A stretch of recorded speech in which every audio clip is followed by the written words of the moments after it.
C'est une corde invisible qu'on sent parce qu'elle peut tirer de temps en temps. Et donc on sait qu'il y a une corde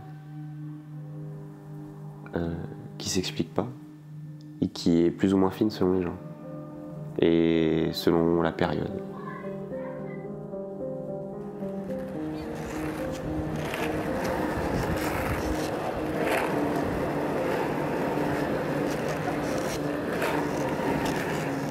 Le temps de l'adolescence, c'est une façon de remettre en jeu énormément des éléments qui se sont passés.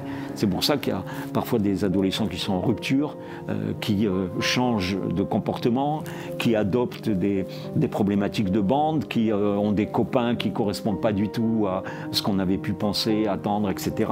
Et c'est un vrai moment de basculement au niveau de l'identité.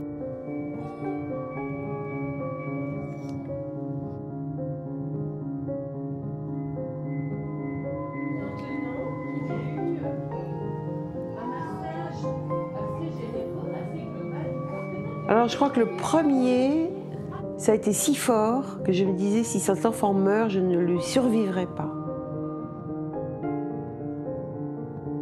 Le tout petit a un besoin, mais un besoin vital d'un autre pour exister. Finalement, c'est comme si c'était une partie de soi, mais un peu déportée, quoi.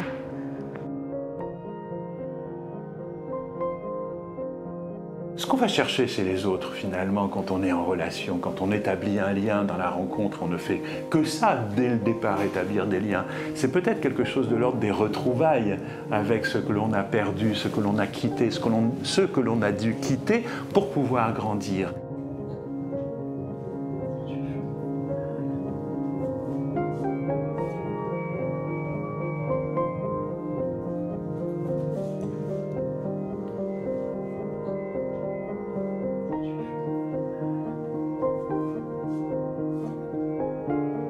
Et donc on s'est bien rendu compte aujourd'hui que ce mode de proposition dans la relation et dans le lien avait un impact majeur sur le développement, pas simplement sur la façon d'être, mais aussi sur la constitution même du sujet. De là naîtra la capacité à être aussi un être libre en pensée et en action, relié aux autres de sa génération et capable de contribuer à bâtir le monde dans lequel il vivra et dans lequel vivront ses enfants.